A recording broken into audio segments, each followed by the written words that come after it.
Hello, everyone, and welcome to Franz's Real Estate Facts, episode 15.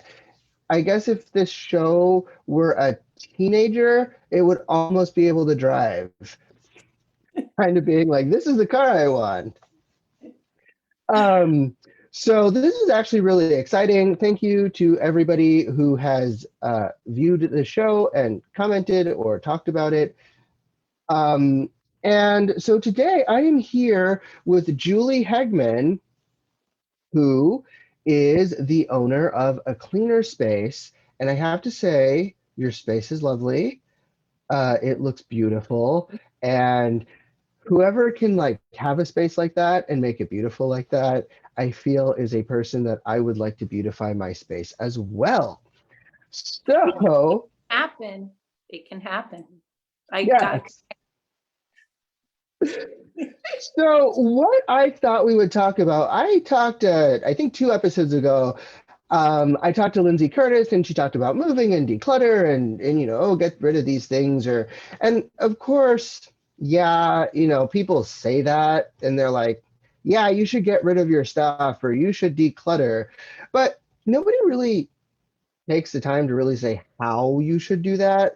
And a lot of those, like, oh, the best way to declutter lists that you can find online, they're like, get rid of mail. And I'm like, okay, well, what mail should I keep? What mail should I get rid of? Or like, get rid of your old clothes. And it's like, but I might want to wear this like in 20 or 30 years. So I feel like I should keep it. Oh, And well, 20 or 30 years. I'm not sure about that, Franz, but we would talk about it if I came to your house and helped you declutter your closet for sure. 20, 30 years, that's some planning on your part. I'm impressed. exactly. Or like maybe mohair is going to come back in style or something like that. Stranger things have happened, so it's true. Yeah. But so what Julie is actually going to talk to us about, my sort of like joking aside, is, how can you actually declutter a space both before you move or when you move into a new space? What does decluttering actually look like? So I think where I would like to start is, what are some things in my house that are actually cluttering it up that maybe I don't think about? Like, what's the stuff that's in my space that like my brain just deletes because I know it's clutter, but I can't really see it? Yeah, that's an excellent point because when we get used to seeing things, it doesn't actually register that it might be in the way or it might be preventing you from having that aesthetically pleasing, clear surface. So part of my job as a professional organizer is just to bring a new perspective to a space and offer ideas and suggestions and opinions. And then if it resonates with the client, then we'll work towards that goal.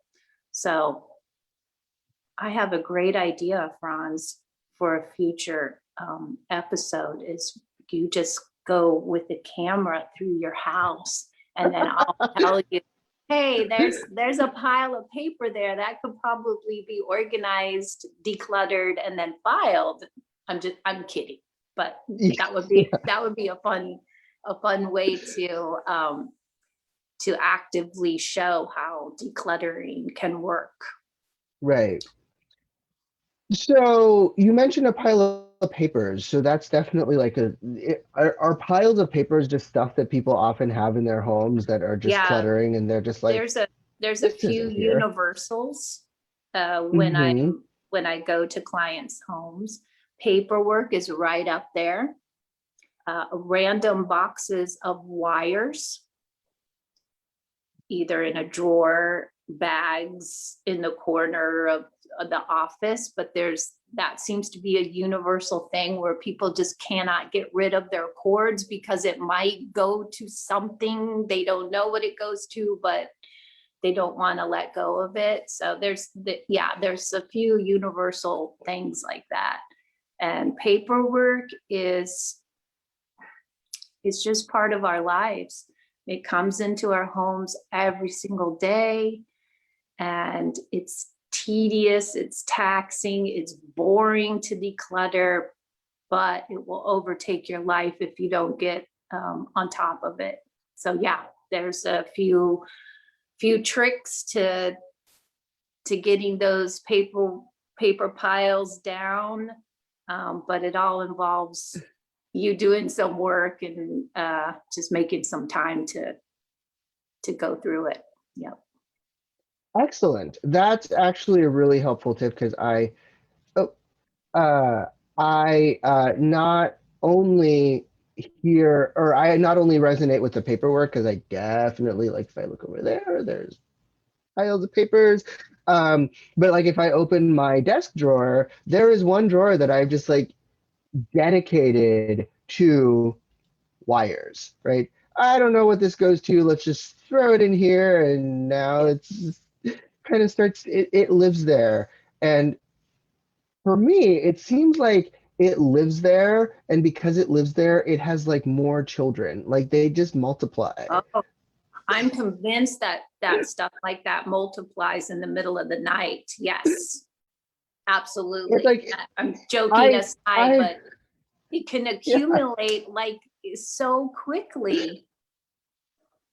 exactly. Like I do remember I had like two cords that I put in that drawer initially, and now it's like I can't see where one cord begins and one cord ends. It's just, and I'm like, I don't understand how this happened. A trick for that, I'm gonna give a tip right here. So Sharpie makes a silver colored Sharpie, and so on your black wires, you can label that. That's the easiest, quickest, cheapest way, in my opinion, to do it. Yes, you can get your label maker out and label your cords, but you will never regret being able to pick up a cord or a charger and you knowing what it goes to. And that go into the garage, do your drill chargers and everything. Just make a little notation, and it will save you a lot of angst, especially when I come to your house and what does this wire go to? And you don't know. Well, let's think about letting it go. So yeah, Yeah. label your wires when they're coming into your house, and then you have to do the work for old wires that aren't labeled. Yeah. Yeah, that is an incredibly helpful. So what are some other things other than like paperwork and wires and stuff like that and boxes that you mentioned? What are some other things that kind of just like, I guess, are part of the landscape that people just don't realize are there? I love that word, landscape. Yeah, so the landscape can be trimmed. Uh, Yeah.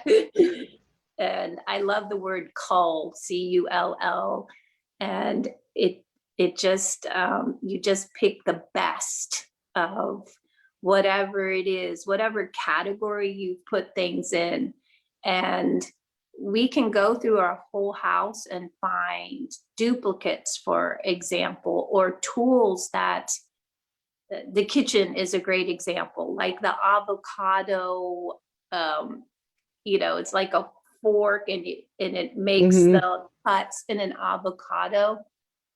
Okay, a knife can work just as well, and you don't have this tool that you forget about or it's in a drawer taking up precious space.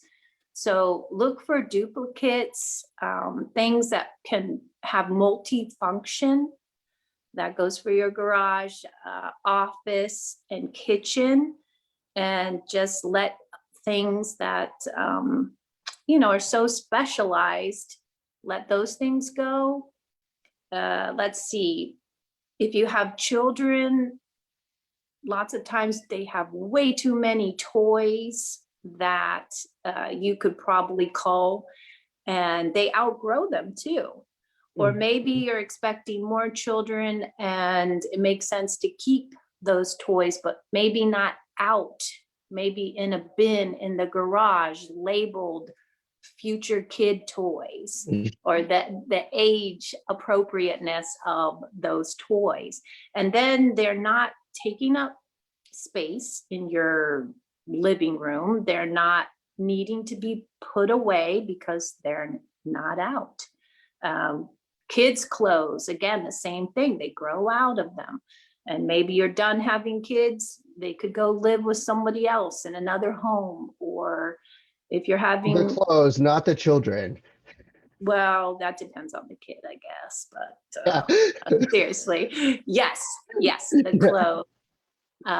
Again, if you're planning on more kids, it's economical and environmental to keep those clothes, but not in the dresser or closet where your child is, because it's just taking up space and it's frustrating to try to find things, and you need that space for other stuff. What else? I wrote a big list down of all these things. Oh, back to the office. Manuals.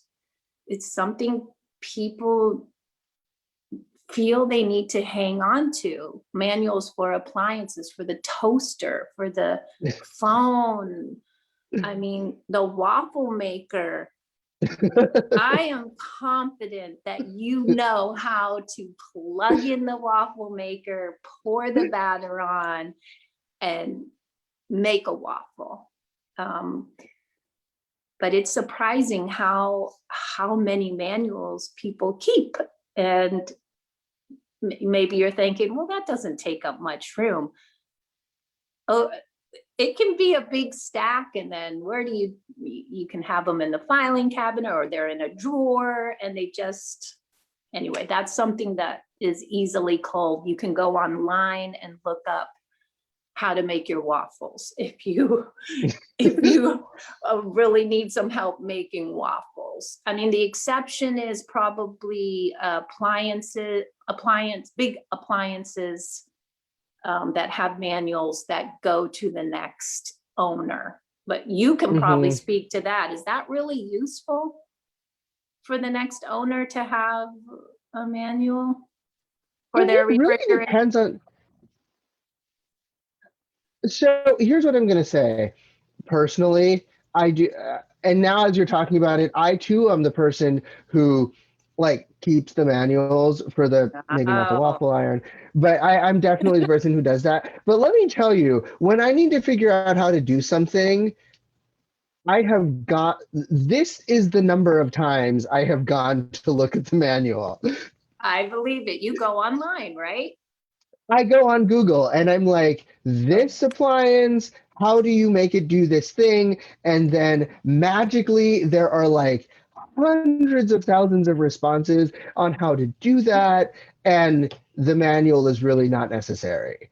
Like, it's useful for setup if you're setting something up, but after that, you really don't need the manuals. Okay, you're doing my 100% job. right. No manuals needed. Okay, let's see. Something that really bogs people down who have children, but not necessarily, is memorabilia, treasures, memories. We call it different things. But especially when parents have kids and they're bringing home their artwork for the first time. And I'm a parent, so I know I can speak to this, that you just want to save everything because everything they do is fantastic, and look at what they made at such a young age, and you want to treasure it. Well, that kid goes to school for let's see, how many years? 12, let's see, kindergarten 13, preschool 14, 15. So you're talking 15 years of memorabilia and treasures times how many number of kids you have. So that's a lot of stuff. And again, that word cull comes back, and You just really want to make a designated box, and I help clients with this, how to cull that stuff down, really pick the creme de la creme of the artwork or the book reports, and make it manageable, because I guarantee whoever's listening to this, your children do not want 27 bins of their artwork and their trophies from their first soccer match. I see it every day. And do them a favor, do yourself a favor. If you have young kids, start out,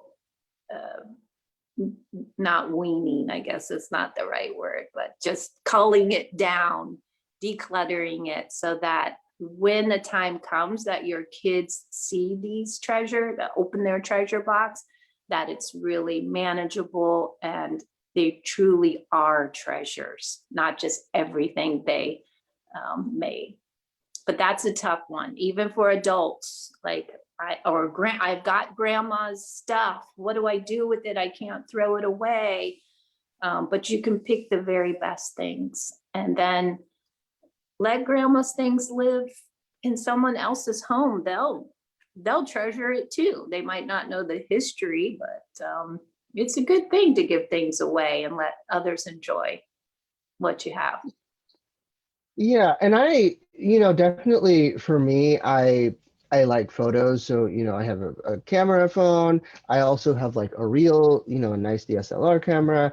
And like photos take up so much less room, especially digital photos. So like, if you want to keep everything, I have definitely heard people saying, take a picture, put it in a folder on your computer, make sure that, make copies of it, back it up, and you've got photos of literally everything your kid has ever done, but you don't necessarily have to have the physical thing. Yeah, that can also be overwhelming too, if you have thousands and thousands of images. Right. There's ideas out there, like you can make books and stuff with their artwork. There's really creative ways to preserve their childhood memories. So Yeah. But I think it's definitely that what you said, like the memorabilia, and also I don't have children, but I also have, I have a pet, right? And mhm. pets, the memorabilia from pets, Yep. definitely there is now more clutter than I had before, because I'm like, oh, this was, my dog's first whatever, and so I need to keep that, or like, Yeah. you No, know, I the get that. the multiplying leashes. Yes, so from our pets, I have that are no longer with us. I have their collars with their tags, and that's about it. That's in my treasure box, um, so that I can have that memory. But it's small. I didn't keep the leash, for instance, or the dog bowls and stuff like that. And it's, of course, everyone's different. But the collar and the tags instantly bring back a memory of our first dog. And so that Yeah. was important to me, to keep that. Yeah. Yeah, absolutely.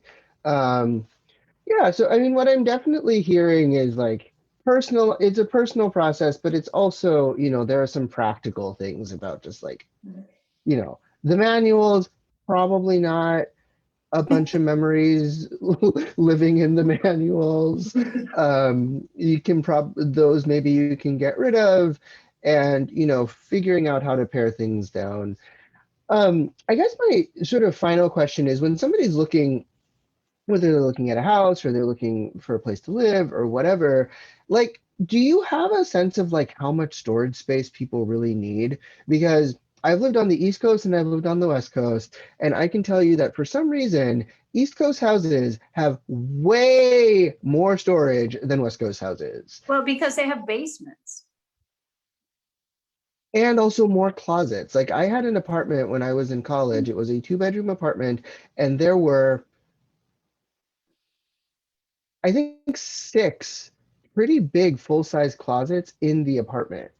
And that was, yeah, they were like, yeah, each bedroom actually had 2, side by side closets that had doors on them. So that's 4 closets. And then there was like a closet in the hallway, and then one in the bathroom, one in each bathroom. And then there was another one, kind of at the entrance. So this is like 8, that's 8 different closets for storing things. There was a ton of storage space, and there was never any clutter. So what should people really think about in terms of like closets and storage space when they're looking at a place to live? Well, the more you can get, the better, for sure, because that's how we tuck all those things that we have to have out of sight. Suitcases, holiday decorations, kids growing into clothes, memorabilia, things that, again, you don't want to get rid of, but that you don't want living in your dining room. Right. So storage is a tricky thing. I never thought about the East Coast versus West Coast. I have lived on the East Coast too, and maybe you got something there. Maybe it's because of the weather. Like, we don't need parkas and scarves and gloves and multiples of those. I don't have an answer for you. Yeah, I'm no, I gonna don't think know. I think that. Yeah, because definitely. I just did a consultation up in Encinitas, and it was a condo, and she was complaining that there's no linen closet. And again, a house in Rancho Bernardo, there was no linen closet. They actually poached some space from the nearby laundry room and made a little entryway.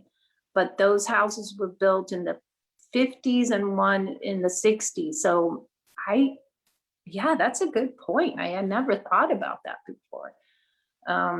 But so any little nook and cranny that I can find that I can tuck things away that need to be saved, I will find it. I don't care if it's like a little crawl space or underneath the bed, back of the closet, or way up high in the closet. So I'm all about tucking things, because